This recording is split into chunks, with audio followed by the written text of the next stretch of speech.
everyone, and welcome to a match reaction for Chelsea losing 4-1 against Newcastle. And guys, I would apologise for my quality, but considering Chelsea's quality was what it was, I think that's very suiting to this match reaction. And I would say I hope you're all okay, but obviously we're all not, except Manchester United fan 299. It's rich coming from you, mate. What a disaster. Yes, Ella. I mean, what on earth was that? I literally said that Chelsea cannot possibly ruin another weekend so soon, but here it is. And it's just a slap back to reality after we were so happy for a week, international break, and then we are back to square one. And it almost seems so fitting at Chelsea that it almost seems like 2 steps forward and we take 4 steps backwards. And it's like, really, what are we building on here when we seem to revert back to basics, back to super disastrous defending, not marking our men, and just letting a Newcastle, by the way, an injured hit Newcastle, let's score 4 past us and just make it look that easy, embarrass us at St. James's Park. And honestly, I feel sorry for all the travelling matchday fans that went to witness that. Big up, Si. Yeah, Jacob. How awful was that? Absolutely shocking performance, so disappointing. Yeah, guys. And like I said, it probably wouldn't have been embarrassing to lose to Newcastle, considering what they've been building. They're playing in Europe this year. What Howe has done with their team is obviously something that we still haven't got. They've got a system, and clearly, even when their first teamers are out and they're playing with their younger players, 17 is it, Lewis Smiley? 17-year-olds, and they're putting on performances like that up against us. So really, it's like, clearly I'm a fool for thinking we got to get something out of this Newcastle hit team today, but no. Conceded 4 of the worst goals I've ever seen. Yeah, you're so right, Jonathan. Like I said, we scored obviously 4 against City and we conceded 4, but that game was just so different because we were up against obviously literally the best team in the world, and it was poor defending from them as well, yes, but it was a really good performance from us. Today, it was nothing like that. We were losing the ball in such stupid, silly ways. We forgot how to intercept. We forgot how to tackle. We forgot how to mark our men. We just let them open at the far post and near post and let them do whatever they wanted. Oh, yeah, well, there you go. And guys, yes, I'm angry about today because, like I said, you can't put up a performance like you did against Man City. Yes, I'm aware that it was international break. I'm aware that players were away, but really, can your quality drop so much for 2 weeks? Like, what are we talking about here? Losing the absolute basics of playing football. Cucurella back to being Cucurella. Reece James got himself sent off again. What a disaster. Yeah, and look, guys, this is where we can talk about discipline because really we're giving away stupid fouls that can punish us. We know that Newcastle can be so dangerous on set pieces, yet we're just giving them away like it's Christmas and have one here, have one there. We're really inviting that pressure on ourselves and we have ourselves to blame. Like you said, Reece James there shouldn't have lost his composure the way he did. He knew what was coming, and when you're on a yellow, you never go in for that. It's just really, really stupid, a moment of not thinking, and then here we are. Not only did we have a man sent off, another one put past us, but now we don't even have a captain again. So what is it? We know he's out because he's injured. Now he's suspended. So really, it's just frustrating because we can't have any sort of consistency going at Chelsea. Cucurella, I agree. I honestly thought even in the first 5 minutes where he was literally right up top of the pitch, running around consistently, I thought there he is. And then it was just clash back again to where we started. And I said to myself, guys, it's so funny. In the first half, in the first 10, 15 minutes, I said to myself, I don't think Gallagher was doing very well. And I said, these players can maybe have an off day. We can afford to let them do that because they've been brilliant for us recently. But that was just last season's performances. Sorry, guys, I am quite affected by that performance, as you can tell. The dumb idiot said we would win. She should give up her commentating. I assume you're talking about me. Yes, I did think we would win. And yes, we didn't, but if anyone was expecting us to lose in the manner we did today, then fair enough, you clearly saw something I didn't. Leslie wasn't ready. That shape was begging for a lashing. Yeah, I think he struggled, but again, when's he played recently? He was obviously thrown in there. Caicedo getting a break as being the last to return from international break. Obviously, we know that he does struggle to sort of get back into games when he has been away. So, I mean, Leslie, when he has played the few games he hasn't been that bad. And yeah, like I said, I'm blaming everyone today. Yellow cards today from a lot of players, embarrassing from Reece. Yeah, Jacob, you're right. Like I said, it was losing our heads in so many times. Like, we let them take advantage of us losing our heads and getting, what was it, irritated and just going back on our own mistakes. So they seized those opportunities. They were composed in the right moments, and really they went into that game clearly feeling more confident, regardless of how their bench looked. Guys, did you see their bench up against ours? At least we had players that do usually play. We had players in rotation on that bench. And I mean, on your point on the yellow cards, Jacob, I think, and let me know if anyone agrees with me, I think substitutions should have been made earlier than they did in that game. We saw that we were losing our heads a little bit. We seemed to be like loose cannons at points. And those players that were on yellows were going in for silly tackles again. And it looked like it was like the clock was ticking before we would get punished, as we did, as we saw with Reece James. So really, substitutions should have happened earlier. Like, bring some refreshment on, bring some fresh legs, regardless of how many goals we are losing by, still might have changed something earlier on. But as we saw, nothing changed. Sanchez looked clueless at times. Again, yeah, like denied them another good goal with a good save of his, but yeah, just really not good enough. But like I said, defensively, nobody helped him out really today. Like I said, our whole back line was just all over the place, and like I said, it's almost like we forgot how to defend, how to mark our men. Like Cucurella, I think, was like clashing with Badiashile at many times. They were leaving so much space on that right hand side, and we saw that a lot of the chances were like sort of coming from the right hand side, and still we were so open. Positioning, I think, was the worst I have seen this season in terms of defense. The only hope I have for Brighton next game is the fact that Brighton play on Thursday for the Europa League. Yes, well, as we can see, teams that do play in Europe doesn't make a difference, does it? I wish I could say that makes me feel confident, but Newcastle literally have a game coming up in the Champions League, don't they? They're playing PSG in a few days, and still, they didn't hold back today. Regardless of how many injuries they had, they still did not hold back, still went all out. So I don't really know how much confidence that gives me. I hear your point, but at the same time, with what we saw today and the fact that we still have been playing teams that do play in Europe and have lost, like Aston Villa, lost to them as well. They play in Europe. Doesn't seem to make a difference. We have more time than other Premier League clubs. Isn't that the whole thing that we said? The fact that we're not in Europe gives us more time to focus on the Premier League, to focus on building some consistency, but it seems like we threw all the basics out the window. And like I said, I will cut some slack of good players that have been putting on brilliant performances, but it's silly little mistakes where it's like, you should know better. You should be doing better. With Thiago Silva, like, it's just such a shame because that is just one silly mistake, but it punishes you, and then it causes literally 2 goals in the space of a minute. And it's moments like that where it goes out of the window. You know what? I wasn't going to put your comments up, but yeah, here you go. Lowell spent £1 billion just to get destroyed by Newcastle. Like I said, Manchester United fan 2999, you're not one to be chatting. But yes, we do know that we've spent a lot of money.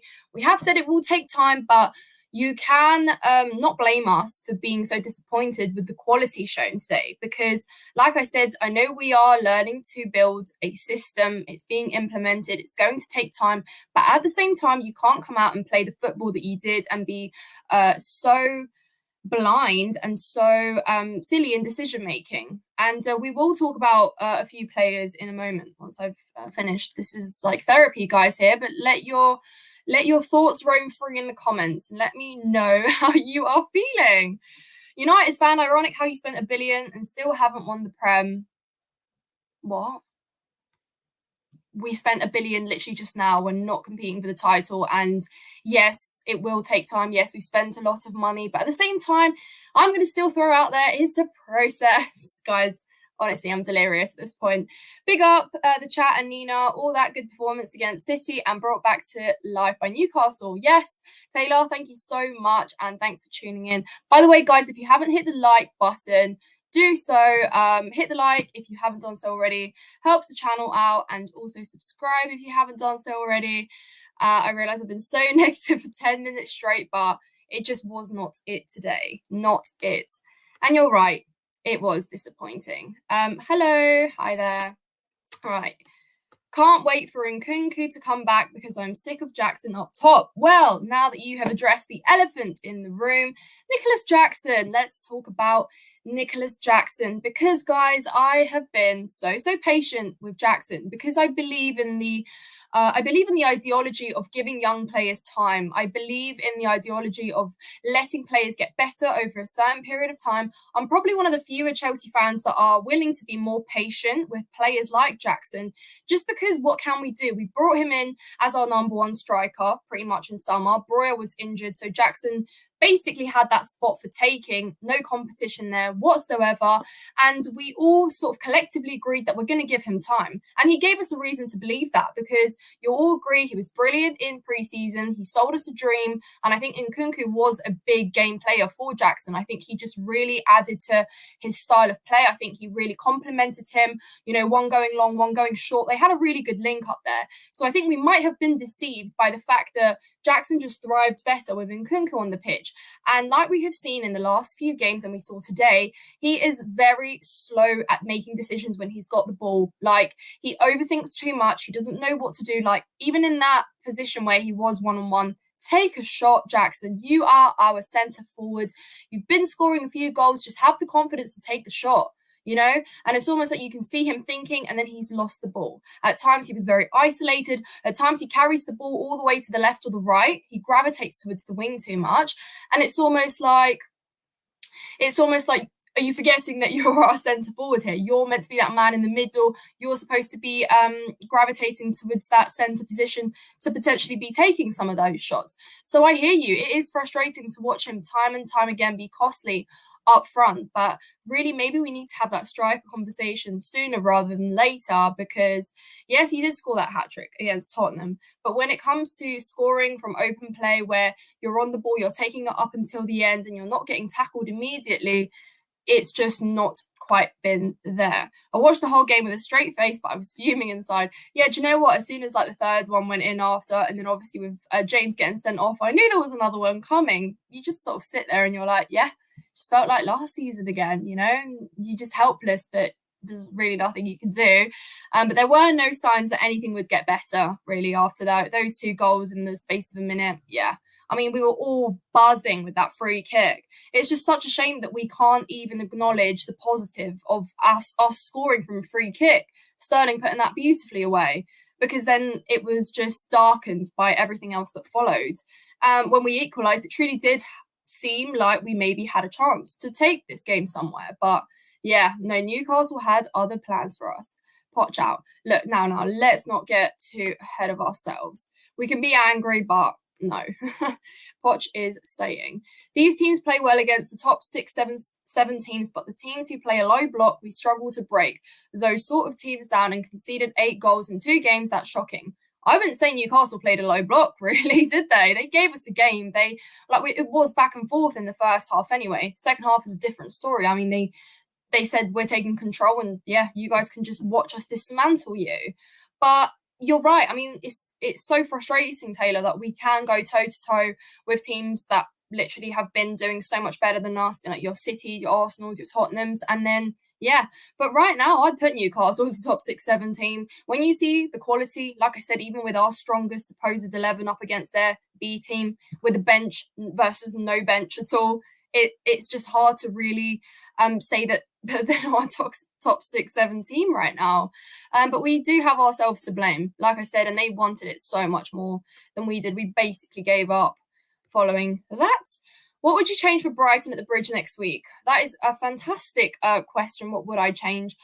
I've been saying all season that there isn't much I want to change because, like I said, it's been working on the most part. Even where a player has had a bad game, we do maybe rotate that one position or not. Like, Poch will continue playing them in that position because that's how they get better. That's how you sort of install confidence in players as well. But obviously, Badiashile has been back in. He's not been starting Premier League games. Obviously, he played against Blackburn, didn't he? But hasn't, as far as I can remember, started a Premier League game since he's been injured. And like I said, I wouldn't blame him solely. Yes, it was a struggle. Yes, it was poor defensively. But it is what we've been seeing, really. Obviously, Ugachukwu, maybe that imbalanced us a little bit, but I wouldn't really say that. I think just collectively it was poor from everyone. Gallagher, we've been arguing he's been our best player. Cole Palmer, equally. I just think everyone just sort of collectively shut down today, and we really felt the pressure from Newcastle. So what would I change? The mentality. Could we change that for next week? Because that'd be brilliant.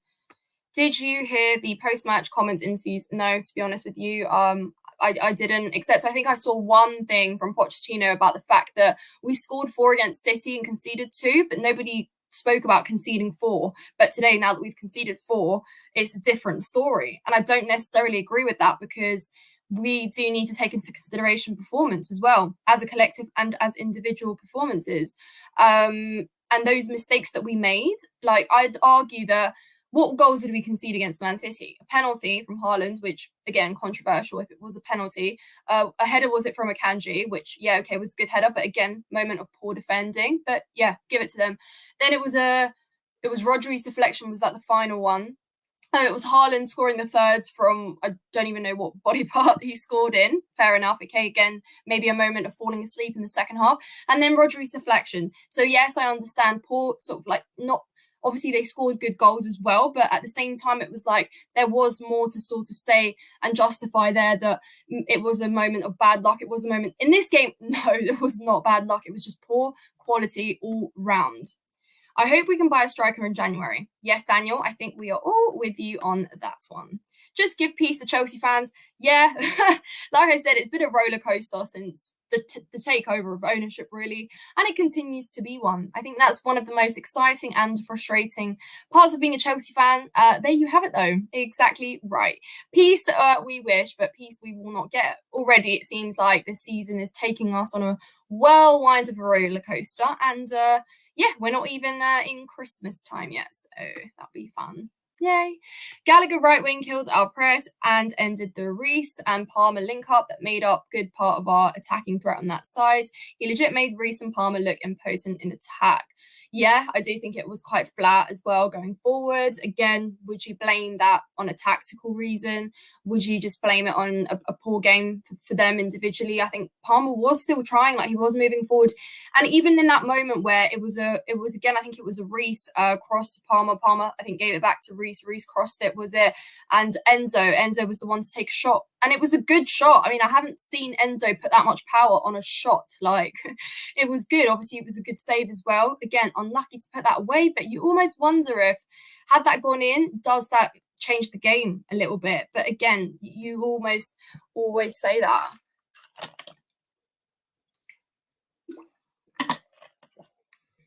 Reece James being captain is questionable. His discipline is shocking.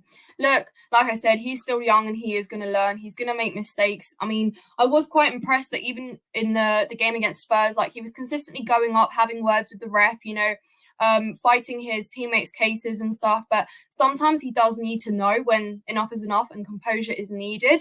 And I think he lost his head today. I think he was just really frustrated with how the game was going. He was getting done a few times as well, and I'm sure he didn't like that. And it was, yeah, just a really, really poor moment to lose your composure. I didn't like the lineup. Yeah, well, obviously we can say that now. From a big club, we are in a way to become a mid-table club. A lot of rival fans will happily tell you that we've been a mid-table club since last season, guys. And yeah, I mean, it almost just seems like we keep losing those chances to crawl up further into the table. And when we take how competitive the top 10 is right now, interchanging consistently, and we are dropping points where we don't need to be. And that is where it gets frustrating, because you almost look at the table right now and you think, can we keep up? Where are we picking points now? And even if we are, we know that the next game perhaps isn't going to follow with the same consistency. And then we drop points. And meanwhile, other teams above us are picking up points. So it doesn't take a genius to realize that we could be in trouble if this pattern continues. Picking up a point, dropping points, picking up a point, dropping points. We need consistency. In order to actually get somewhere and move further up, we need to see some consistency. And 3 games is not going to cut it in one chosen period of time.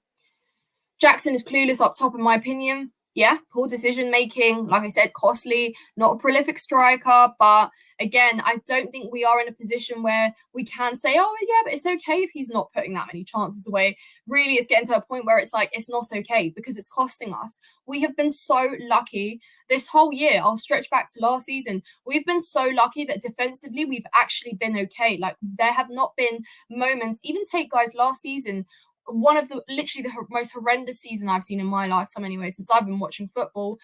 And to see that we didn't even get punished that much in terms of anything worse than like a 4-0, 4-1 goal, scoreline. So it's like defensively, even in that shocking season, we were still doing okay. Yeah, we weren't scoring the goals, but it didn't quite matter because defensively we were still able to not concede as many, to still keep those scorelines a little lower down. But now it's almost like we're not scoring the goals, but we're also conceding them. So it's like we've almost got a bigger problem here to solve. Going into the season, I wanted goal scoring and attack to be our number one priority to get better. It almost seems now with this game, and yeah, okay, maybe a bit overreactionary, but today, defensive left the chat. The hat trick against Tottenham, really, exactly. Like I said, that was it was against 9-men Tottenham. I don't want to take it away from him, but really, you can't put those goals to his name and say they were truly well crafted. They were a great finish. He was, one-on-one with the keeper. Well, he was, but that's because nobody was back. But it does need to be better. And again, let's not forget that in that game before that hat trick, Jackson was not playing well. I keep emphasizing that. Jackson afraid to pull the trigger today, can't always try to create an easier chance. Absolutely. You're so right on that. He almost overthinks it too much. Should he release it? Should he take that shot? You don't want your striker going through those thoughts when you're literally in an goal scoring opportunity. It's not good enough. I don't even know why I'm putting your comments up. Even I would play better than the whole team. Yeah, probably.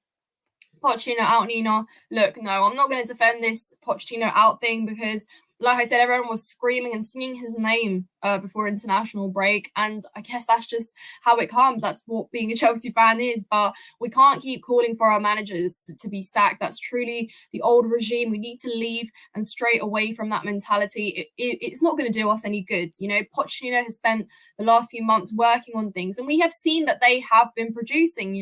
Yeah, maybe we haven't got the results that we have wanted, but performances we agreed collectively were getting better. Certain individuals were becoming better. Gallagher, when have we seen Gallagher this season play the way he did?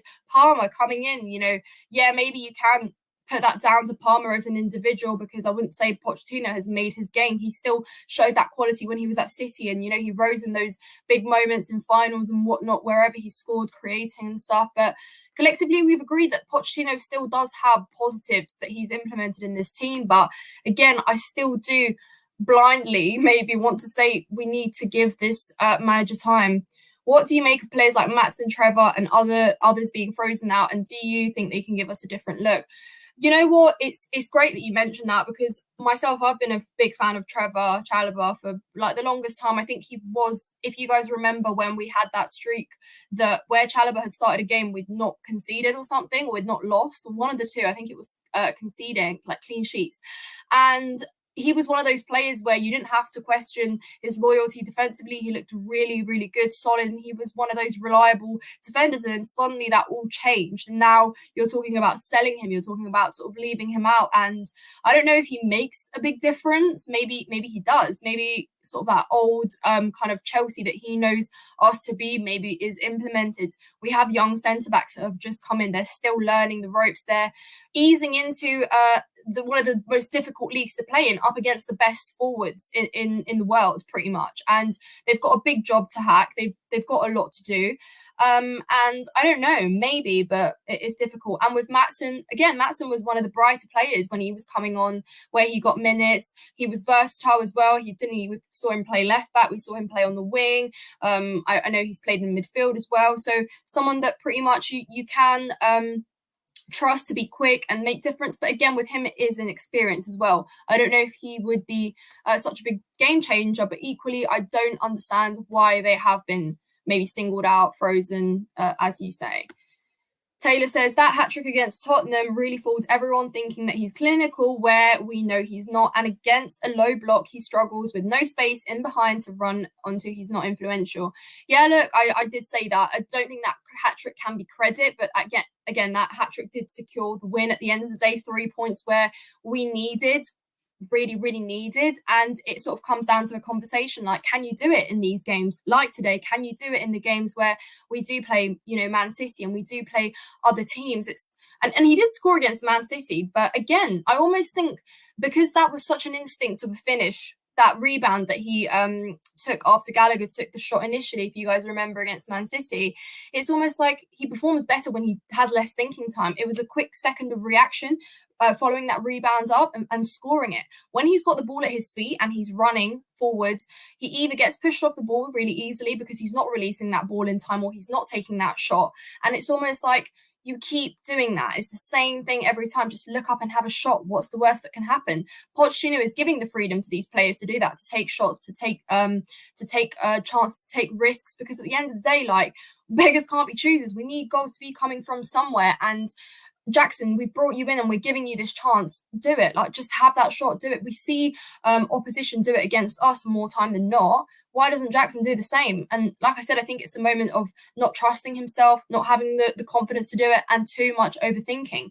At times he looks down too much as well. Look up, check your options, release the ball, have a shot. What is the worst that can happen? And yeah, I agree with you, Taylor. I wouldn't credit Jackson to that hat-trick that much, because I could have scored that hat trick as well. Do you know what I'm saying? And I know that he's a player that feeds off goals. His confidence grows off goals, but at the end of the day, you've got to be putting more quality into those attempts. Would wait for summer to get a striker or wait until January? Well, look, like I've just mentioned, you've got the question with Jackson. At the moment, he doesn't look like someone that's going to bag you those goals, that's going to be that prolific striker, that's going to be going on maybe a consistent run of scoring a goal or two. He has been costly. And I truly do think that conversation about striker needs to come earlier, maybe, because, like I said, I'm someone that's all for the time. I'm all for that trusting young players. I'm all for giving them time to develop, and basically that's kind of the whole profile of players we've gone for, isn't it, guys? In summer, we didn't bring in well-established players. We didn't bring in those strikers or those midfielders that bag you goals and get you out of these games. We brought potential, and that's not so much of a bad thing, because this is the bigger picture that we're going for at Chelsea now, isn't it? That's basically the owners made it crystal clear that this is the project that we are going for. It's buying young players, it's signing them for 7, 8, 9 years to stay, to get better, to work with one manager and one manager only. But at the end of the day, I'm not willing to sacrifice so much for that. So it's almost like finding that balance, and with Jackson, it almost seems like a bigger sacrifice that we'll have to make. And I'm not necessarily okay with that. I think Conor Gallagher had a poor game. Yeah. And like I said, in the first half, I was willing to let him off the hook because I said even the best of players can afford to have a bad game, right? Where other players will cover for him. But today it was just, unfortunately, everyone decided to have a bad game and everyone fell asleep. So yeah, I think he was losing the ball at times too easily, at times. Oh my God, I just forgot about that chance. That really poor shot he got off. He did all the hard work, dribbled through, took it up until the end, and then he almost lost his feet, and it was just a really poor attempt. And you look at that opportunity and you go, Gallagher, come on, that should be a goal there. And again, it's costing us. And I look at Gallagher now and I look at him and think, you are one of our more senior players. You should be putting that chance away. You know how important it is to put that chance away. So yeah, it was frustrating. Defense today was shocking. Yes, it was. This January transfer window needs a striker to be a priority position to strengthen in. By the way, Poch stays for everyone. That says Poch out, give him time to figure things out. Yeah, exactly. I agree with you on that point. I hope Nkunku is back on the bench for the next game. Yeah, guys. And do you know what? I love Nkunku and I'm so excited for him to be back. But I always feel sorry for him that the expectations for his return are this high. Like, we really are relying on this one player to come back and turn it around for us. And, I know that that's what we brought Nkunku in for. But really, is it? We didn't spend $1 billion on Nkunku. He was just a part of that. He was meant to be sort of a piece of the puzzle. And now we've almost made him the entire puzzle. We're waiting on Nkunku to come back and solve all our problems. And as much as he is capable of doing that, and he's capable of getting you those assists and creating creations, and he is confident at taking that shot, and he won't stray away from that. He won't look to release the ball. But it's also quite sad that we're waiting on this one player when we did spend so much money on such good quality collectively. So yes, I think, and I don't doubt he will make a difference, but it almost seems unfair that we're placing this much pressure on a player that just arrived to the Premier League as well and hasn't even played in the Prem, bearing in mind. Take me back to the glory days. Take me back to the glory days. And by the way, guys, can I just show you this? Because my dad got me this. And it literally arrived today. How sad is that? Winners. Champions League winners. How did we get to here? We gifted Newcastle an early Christmas present. Yeah, Merry Christmas. How many more teams are we going to give some early Christmas presents for? Also, Nina's the most down-to-earth Chelsea fan YouTuber. Oh, thank you so much, Randall. That really means a lot. I really appreciate every single one of you that's in this live stream listening to me rant about Chelsea. Because, guys, like I said, I do consider myself to be one of the more positive Chelsea fans, but days like this really just do frustrate me. They do something to me. Owner of Chelsea are a joke. How can you spend 100 billion without a good striker? It feels that way, doesn't it? Look, like I said, I'm all about giving time, rinse and repeat. Like, call me a chat, like a repetitive person or whatever you like. But honestly, it does seem frustrating that I'm all for the time and I'm all for believing in the project and this and that. But it does almost seem every single window we're so excited about your Enzos and your Caicedos coming in, these big money transfers that we pursue for so long. Your Nkunku's coming in, and perhaps, maybe not even Palmer because he wasn't that hyped, but you get what I mean, like players that we hype so much and they come in and we love it, but it almost seems like there's a sort of a hangover at the end of it, of that one spot that we didn't fulfill, the striker. And I agree with you here. I agree with you that it almost seems like we spend money, but the one blatantly obvious problem that has been here, not just this season, last season, years, is still almost unresolved. But yeah, guys, it almost just seems like there's just no strikers for us on this planet, apparently. Hello, James. Thank you so much for joining. Just a reminder, Chelsea fans, Bruno has more goals than Mudryk. I forgot I was ignoring you.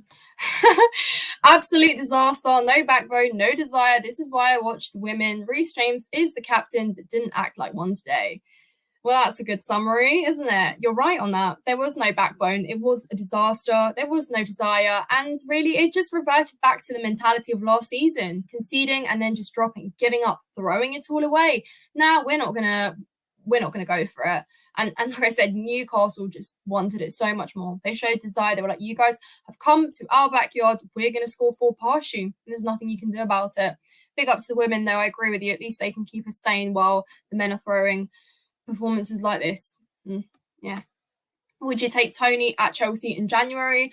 I already said that my preference was Victor Osimhen as opposed to Tony, just because I think the pure desire to come to the club first and foremost. I think Tony doesn't prefer Chelsea as a number one club to come to, and it's almost like I don't really want players that don't want to be at Chelsea coming anymore and expecting them to be the sole difference. Yes, he's Prem proven. Yes, he's your prolific striker. Yes, he's someone that could probably bag you the goals, even though I always say you're a world-class striker until you come to Chelsea and you're still a world-class striker.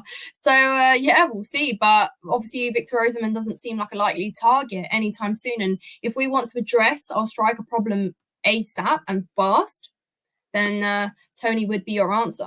Nina's in. Hi, Richie. It's Chels report here. Hello. I'm sure you are as frustrated as I am. Your thoughts about Reece, red card? Yeah, I mean, like I said, I think it was just poor from him. You should know better at this point, Reece, and you should have your head cool when your whole team is up in the air and fiery and picking up yellow cards. You should be the one that's simmering everyone down, reminding everyone what the job here is, what we're doing, how we get there, what the solution here is, not the one to set the example of absolutely blowing up in a moment like that and making a stupid decision when you're already on a yellow.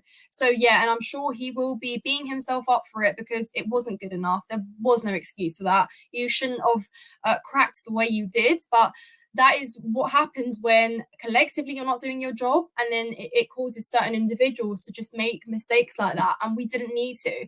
And I'm not just going to single Reece James out here. Everyone had moments where we gave silly, stupid fouls away in dangerous areas, and we could absolutely have been punished a lot more than we did. And my God, how awful of a scoreline are we talking then? Enzo needs some rest some points this season. Yeah, look, Daniel, I think Enzo, I don't agree with how much criticism he's been receiving. I think Enzo is someone that has been absolutely like, that the life has been sponged out of him since his arrival in Chelsea. He's almost that other player that came in and it was instantly like, right, you cost 100 million. You should be the one that makes all the difference in the world. You're going to start every single game. You're going to be the game changer every single game. And he's been brilliant. I think Enzo up with Thiago Silva last season was literally top 3 best players. Like, is it hard to agree on that? He was brilliant and he got us out of so many games. He showed his quality even when he didn't have support in midfield. Let's not forget, Caicedo only arrived in summer and he was still trying and doing the utmost and had this crazy range of passes, long passes, showed such good quality on the ball that I truly think it's unfair to blame Enzo when he does have poor games. Yeah, maybe it could be just a moment of being tired, exhaustion after international break, but I personally don't think Enzo has been as bad as people have made him out to be in the last sort of not even 4, like couple games, or what was it that everyone's been saying. Shocking result for Chelsea. Yeah, Niall, welcome on board to the rant session. How do you feel about Santiago Jimenez from Feyenoord? Oh my God, I can never say that. Feyenoord. Can't pronounce that. Would hit like his side. This side, guys, I can't even read anymore. I can't speak, honestly. Santiago is a smart player. Oh my God, I literally cannot read your comment. I'm so sorry. Just brain cells have collapsed. Discipline today was poor bookings. I should probably wrap this live up soon because I've reached my delirious stage.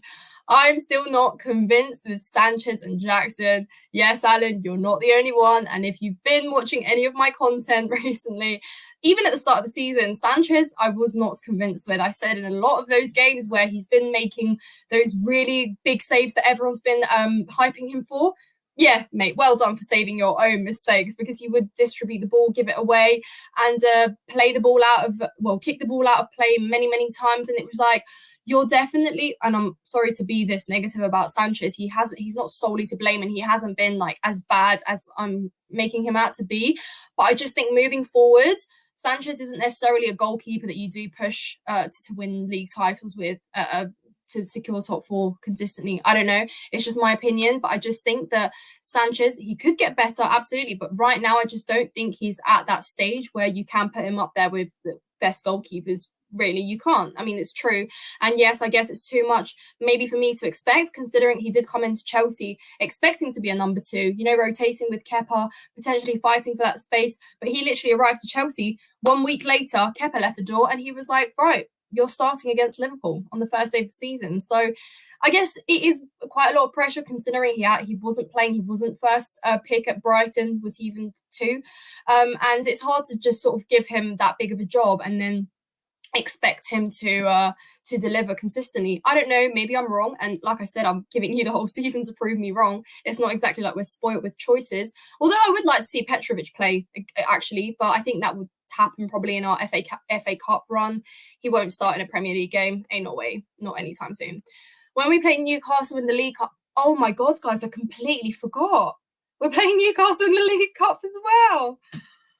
Yes, oh my God, guys, that has really I completely forgot we're playing them in the Carabao Cup. Of course we are.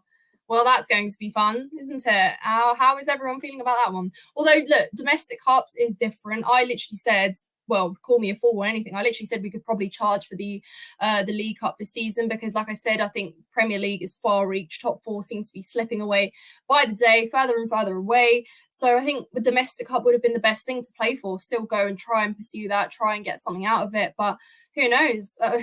If Newcastle roll up the way they did today with their first team, as if they're fit, some of them by then my goodness, we are in trouble. But that's just going to be another hit and slap back to reality, isn't it? But gosh, I honestly forgot we were playing Newcastle again. Nkunku be striker. Do you mean Nkunku can play striker? Look, again, I don't think that's why we brought him in. I think we brought him in more as a number 10, maybe on the wing. But yeah, I mean, if it gets to a point where we need to be putting Nkunku up top, then that's when I'll know that we are in despair and we absolutely do need to play, to bring in and pay some money for a striker. Nkunku is a finesse player and we will need to be patient. Chelsea fans aren't patient though. Yeah, Randall, you're right. And like I said, I always say this. I've literally grown up seeing Chelsea lift trophies, be successful, be winning, like be at the top, be the best. And I've watched legends of like your Terrys, your Lampards, your Drogbas, your Essiens, your Jonathan Mikkels, your Ivanovics, your Petcheks. I've literally watched them play. So to see us the way we are now, for me, is almost like unheard of. And to be the way we are, finishing the positions that we did last season and how we are doing now. So it almost seems bizarre, but I also feel like I owe it to the club to be patient and to go through this like rough time right now. As someone that has literally, I repeat myself, seen us be so successful, I almost feel like now we have to stick with the club more than ever, because we have been lucky enough to be spoilt through the years, to be a winning club, to consistently win silverware, to have such a rich trophy cabinet. And I almost feel like, you've got to go through the rough times to enjoy the good times. So that's how I put it into perspective. That's why I just continue to trust the process, to do this and to do that. Try and find the positives in everything. And look, I'm sure that this defeat tomorrow, I'll wake up and I'll be like, yeah, look, it's just another sort of bump in the road to get to where we need to be. But it looks like we might have to be a lot more patient than we have been. And a lot of fans already said, yeah, but we've already sacrificed Europe. How much more? But really, that is the question, guys. How much more do we need to lose? How much more do we need to sacrifice is the big question here. Right, I'll get through a few more and then we'll wrap this one up, guys. And I really appreciate all your comments coming in. I really appreciate all of you guys that are still here and watching. Honestly, thank you so much. You're really helping me out here. And if you haven't hit the like, guys, please do so. I appreciate the quality isn't the best. And I'm sorry, but like I said, the quality wasn't great at Chelsea today. So I'm only just replicating that in this chat.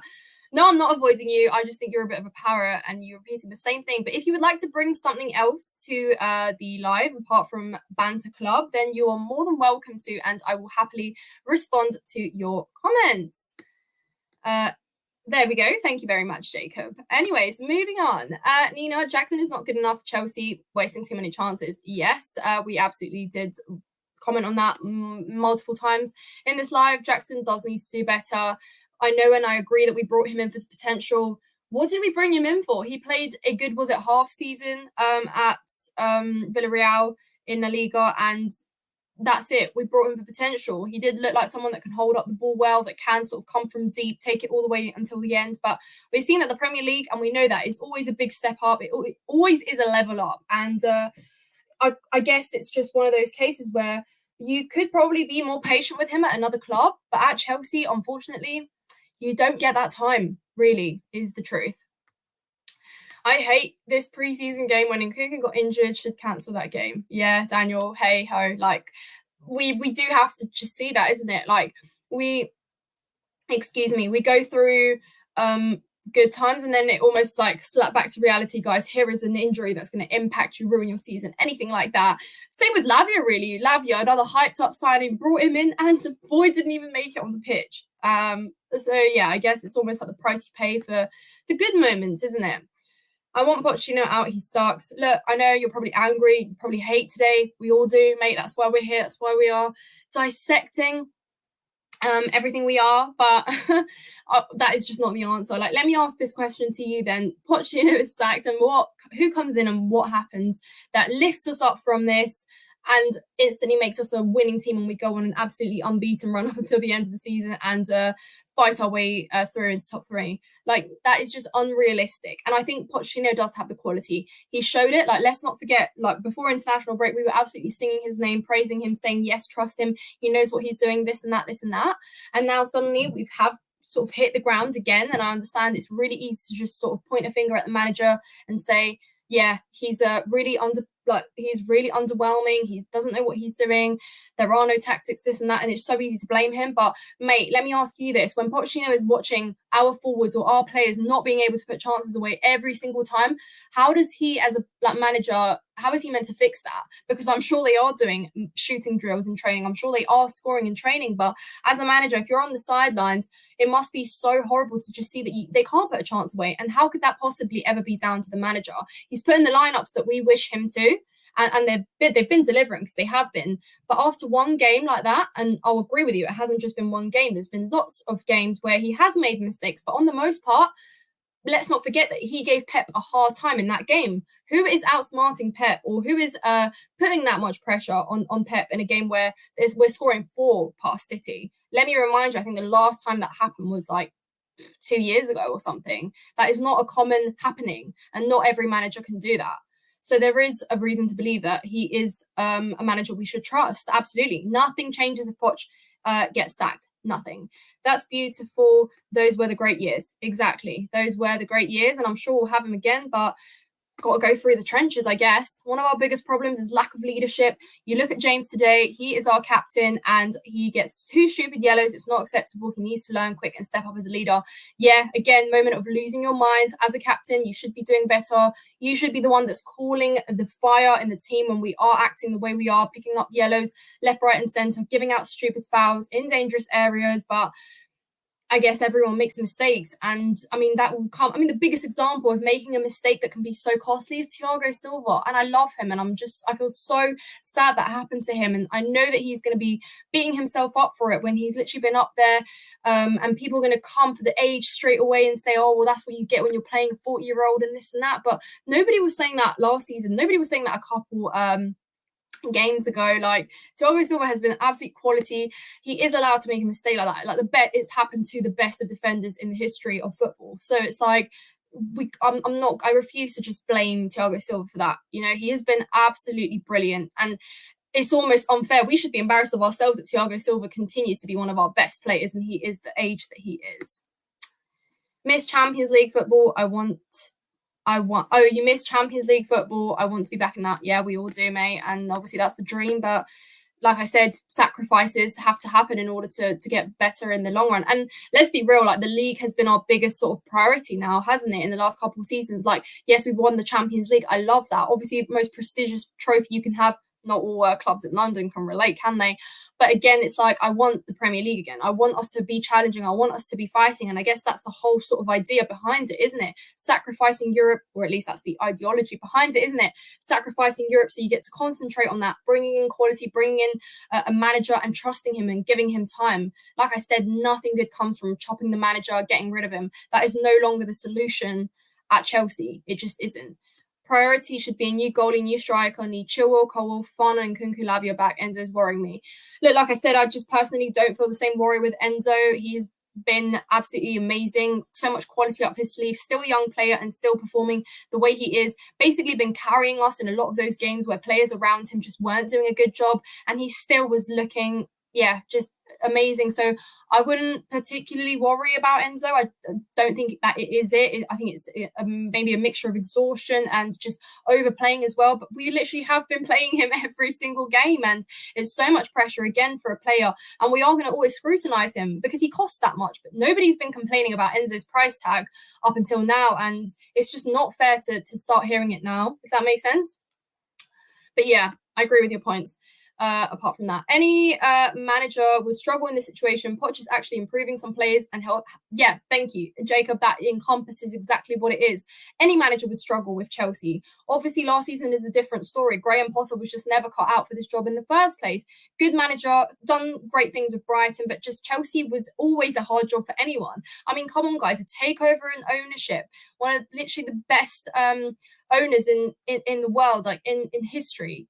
Leaving, like the takeover, new players coming in, younger players are sort of coming up and rising, players just not working out, an older midfield, an aged midfield, and this and that, and a bloated squad. So many problems to have to deal with. And yes, I agree, Potter just wasn't cut out for it, and like neither is Frankie Lampard, as much as we absolutely adore him. But Poch, I actually do think that it is worthwhile trusting him. I keep repeating on myself on that note, but come on, guys. I genuinely want to put it down to Poch that Gallagher's been playing the way he has been, because it's the same boy from last season, but Gallagher was never playing the way he is. Let's not forget, a lot of fans, including myself, are calling, or maybe wouldn't have minded if a Gallagher got sold in summer. Right, I'm going to scroll through a few more of these, guys. Again, thank you so much for joining me today, but I will wrap this up shortly because I've spoken at you for so long. Big up Nina. Was good first half. The second half was poor. We lacked leadership in this team. We lacked moments. I think we lacked confidence. Yeah, I mean, mate, today was lacking of everything, wasn't it? But again, thank you so much for joining my live. Yeah, look, these things do take time. Relationships, connections, fluidity, mentality, leadership, all these things you mentioned take time. And yes, it can get a bit boring to keep like hearing the same thing, but at the end of the day, guys, like relationships are really very important on the pitch, and they don't just get spawned. You know, you don't just pay money for relationships. Like, it's with life. It's like with anything. You can't buy those things, and you certainly can't buy leadership either. So these are things that still are getting better. Let me ask everyone in the chat that's doubting us right now, that is unsure if there is a project here worth trusting. Take last season, guys. Was there any mentality? Was there any leadership? Was there anything like that? This season, it's already miles better. There already seems to be some sort of mentality, especially against City. Come on, you're not telling me you don't have mentality if you're going in against Manchester City and coming out with a 4-4 draw and playing the way you are, testing the best, like one of the best managers in the world. So these things, they are mentality. Last season, we lost 4 times to Man City, guys. 4, not once, not twice, not 3, 4 times in both cups, in both home and away Premier League games. So this season, it's already an improvement. And I get that we do keep hitting rocks and we do sort of go up and down. But I guess that's just it's the whole part of the process, isn't it? I love how I've just literally ripped into us in the start of this live, and now I'm sort of coming back to my senses a bit. But guys, I'm literally starving after talking so much. But yeah. Again, guys, hit the like if you haven't done so already. Hit the subscribe button if you haven't subscribed to my channel, and yeah, I will obviously film a match review as well, maybe tomorrow. Yeah, tomorrow, when I'm a bit more cool, composed, and have sort of watched back a little bit of, maybe, I don't know, I actually don't want to watch the highlights, but just what Pochettino said, some of the reaction after the game, and maybe make a bit more sense of what actually went wrong and what happened. But yeah. So that's that. But anyways, guys, I will so many comments, and I really appreciate it, all of you. I'm fast, but I'm slow at talking, aren't I? You guys have said so much, and yeah, I haven't addressed everyone, but for everyone that's still in this live, again, thank you so much. Big up Nina, keep up great content. Thank you so much. Would you drop Silva and Jackson? Wouldn't drop Silva, and honestly, if you ask me, I wouldn't drop Silva ever. And yes, I may be a bit biased because I love him, but at the end of the day, I don't even think it's just a sort of a like for the player. It's the quality, it's the leadership. You get everything from Silva, and he will always try. You know, he'll always give his 100%, and he's always first to the fans. He's always first to you know, admit his mistakes, apologize for them, and I just love that. And I still think he's got playing time in him. Yes, he is going to be on a decline. I'm not stupid. I don't think he's going to get better. At the end of the day, he is getting older. He's going to be on a decline from here on. But with Thiago Silva, I value so much more, and it's just the leadership that he exerts on the pitch, the help that he gives the players, just the anger that comes out of him when we're not playing well, and just the passion and everything. So for me, Thiago Silva just goes so much more beyond his footballing abilities. But yeah. Anyways, guys, let me just see if there are any more really good points to bring up. Again, thank you so much. Wow, okay, there is beef. But no, honestly, guys, thank you so much for joining me today. I hope you've all enjoyed this, and obviously sleep on it. Don't let it ruin your weekend. If you think that there's not going to be any more disappointments this season, I assure you there will be. And yeah, we just got to stick through it. Just keep going and take the positives for what they are, because that's what it is. We're not spoiled right now. It's not looking amazing, but there are signs of improvement. And following from last season, I choose to take these small signs of improvement and just look ahead to what can be in the future. And like I said, I've seen us at our best. I will be willing to go through the worst as well. And like I said, I mean, last season was pretty bad, so I don't really see how it could be worse than that. I mean, I think there just have been positives. Okay, take players that we wanted to sell, some of them performing, playing better. You know, your Cole Palmers, he's going to be such a special player for us. Yeah, and Nkunku is coming back. We've got Lavia still to see in a Chelsea shirt. There's players that are getting better. You know, Fofana coming back from injury, so there is still plenty to be excited about. Yeah, okay, guys. Again, I said a million times goodbye, but for real this time, goodbye. Take care of yourselves. Like this video, comment your thoughts, and stay tuned for the match review tomorrow. Thank you so much.